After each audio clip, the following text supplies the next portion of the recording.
So, most of you who come to these gatherings have been listening to us for a while. You've been listening to recordings. You hear us offering processes. And the processes, without exception, have been processes to assist you in releasing resistance, because we know when you let go of the cork, it's going to float. In other words, we know that when you release the thoughts that are resistant in nature, your natural well-being will return, and it will be evidenced in all ways in your life experience. So we've offered processes like pivoting, which simply say, think about what you do want, not what you don't want. Let the contrast help you to know what you don't want, but as soon as you're sure what it is you don't want, and what you do want becomes clear, then start talking about what you do want and why you want it, and pretend it, imagine it, play with it. Processes like scripting, which simply say, write it out the way you want it to be. Pretend that your pen has power. It does. And write until you feel emotionally moved. Write until you feel the clarity of your own desire. But we have to say to you that the reason that the processes that we've been offering over time have been so effective with those of you who have been gathering is because most of you, if we feel your vibrational meter, weigh in somewhere in the area of frustration, overwhelmment, somewhere in there, ranging from that all the way up into appreciation and love and passion. So the emotional scale that we're going to play with here today, at the most disconnected levels, that's where that powerlessness and despair is. That's where you would use words like depression. And then, as you move up a little bit, you would find yourself in some feelings of rage, revenge. Remember those two words, rage and revenge, because we want to show you that they're not in the order that you think they are. All the way up into anger. Then from anger, there are many degrees of anger, but then you get into those feelings of overwhelmment and frustration. And then you find that pessimistic feeling, and then you find that hopeful feeling, and then you find that more optimistic feeling, and then you find feelings of appreciation and love and joy and bliss and all of that. So there's this range which you can feel when you think about it. What we've noticed with those like you, most of you are somewhere in overwhelmment and frustration, but you can quite easily, with a little bit of effort, move into ranges of true appreciation. You can maintain your vibration rather well. But often you meet someone, or even now and again something happens in your experience that is out of your control, that cause you to dip into those ranges that are more like depression. And what we've noticed, sometimes someone who is truly depressed, truly feeling disempowered, finds unconsciously, in a sort of self-survival way, guided from source really, finds a true thought of anger, even hatred and revenge. But usually the counselor or the spouse or the parent or someone close by who is watching this person move from despair into revenge gets all alarmed and tells them that their revenge or their hatred or their anger is misplaced. And we say, it's not the least bit misplaced if you understand the emotional meter. It's an improved state of being. But most people who meet you in your anger or in your rage would not encourage you to be that way. They really prefer you in your despair and depression. Because when you're depressed, you hide from everyone and leave them all alone.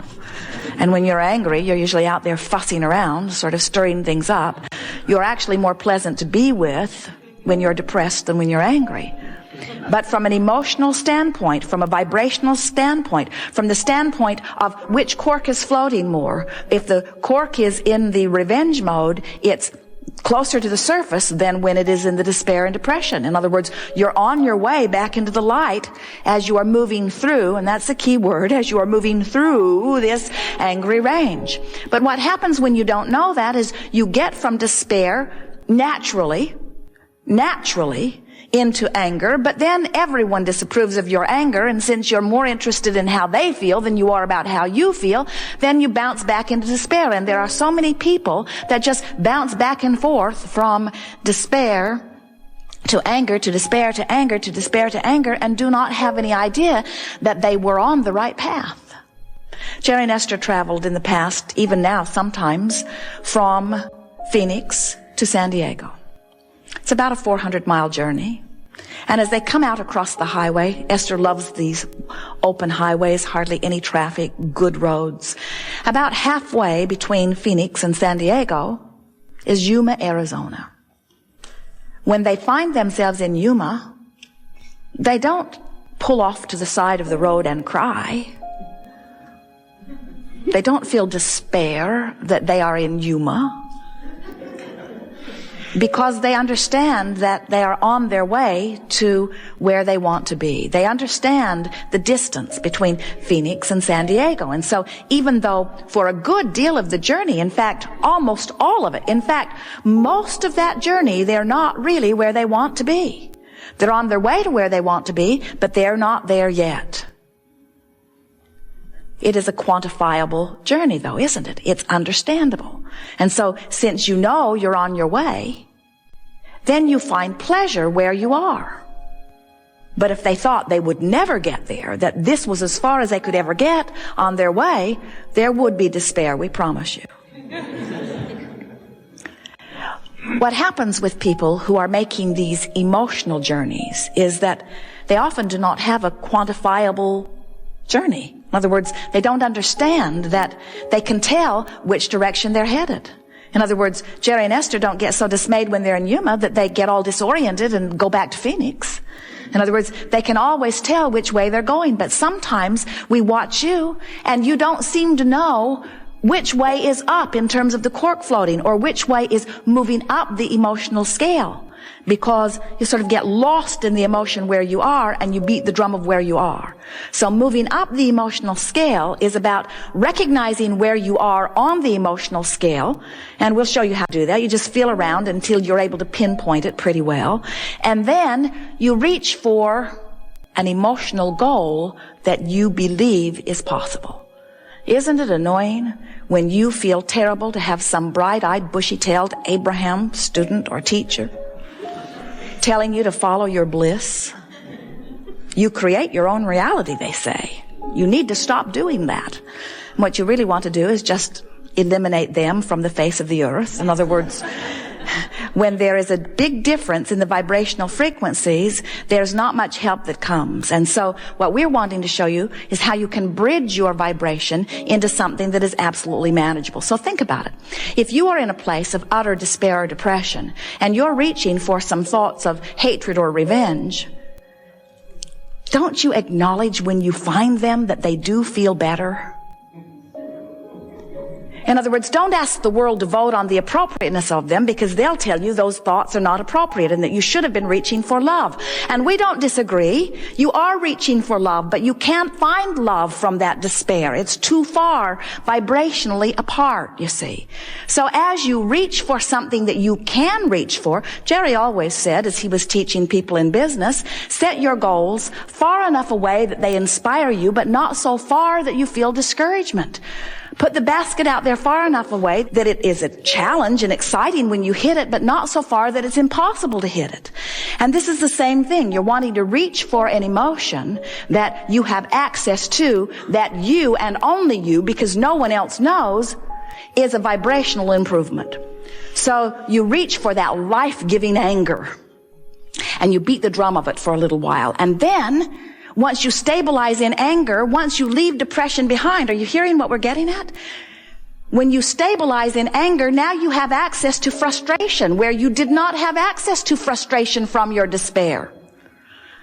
So now you stabilize in your frustration, now you have access to some hopefulness, where you did not have access to hopefulness from your rage, maybe from your anger, but certainly not from your despair. You get the sense of this?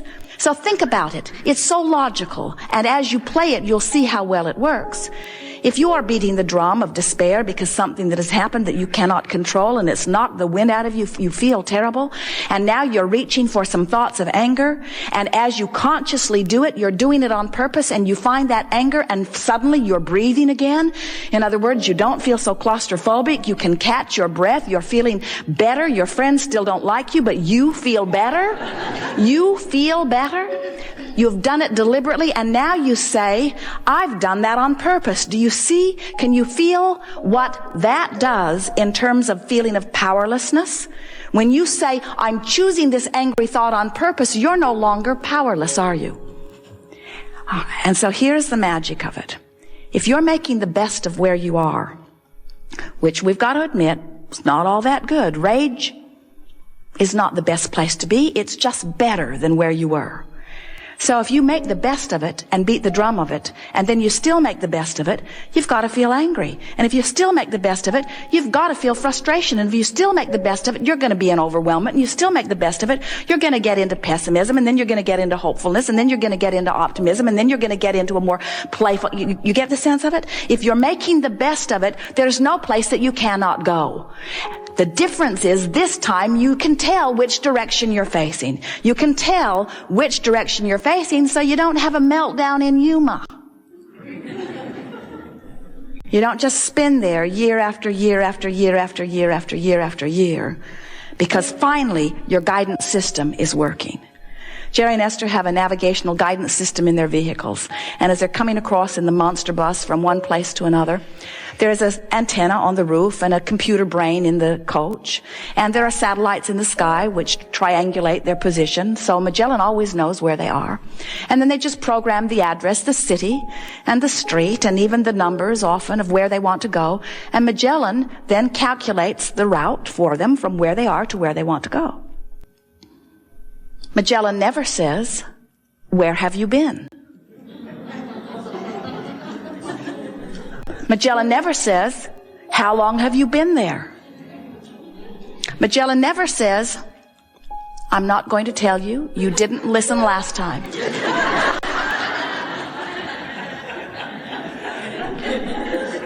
If Jerry and Esther don't pay attention to her and go in the opposite direction of what she says, it's a woman's voice.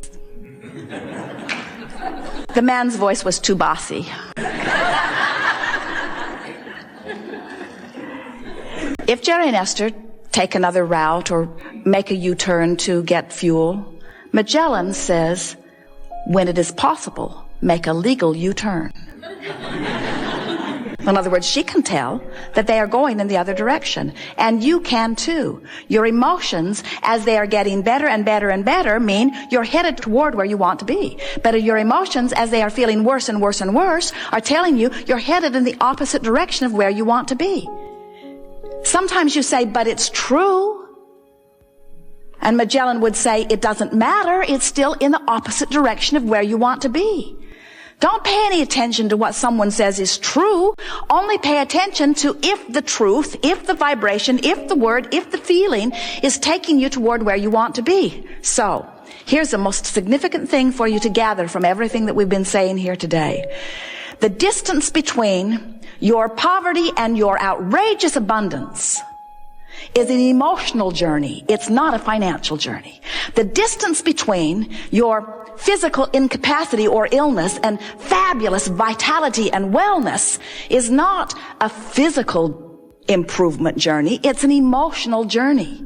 The distance between any place that you are and any place that you want to go is an emotional journey. It's about how good can I make myself feel about this and a lot of other things right now, because everything about your point of attraction is about your vibration, and your vibration is only about how you feel.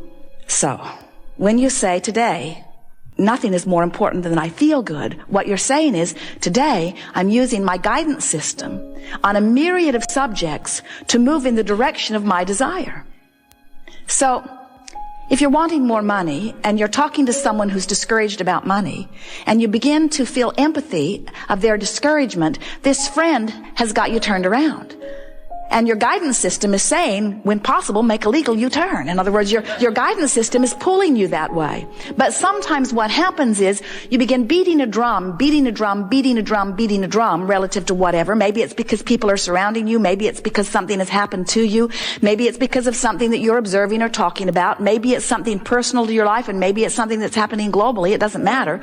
But you've got yourself focused upon something so that you've got a very strong reverberation going on, and it feels to you like the thoughts are thinking you. It doesn't feel to you like you're choosing the thought. The thought just keeps showing up. You just find yourself thinking about it. You don't mean to think about it. You don't want to think about it. And that's when you've got to say, I'm going to start choosing my thoughts.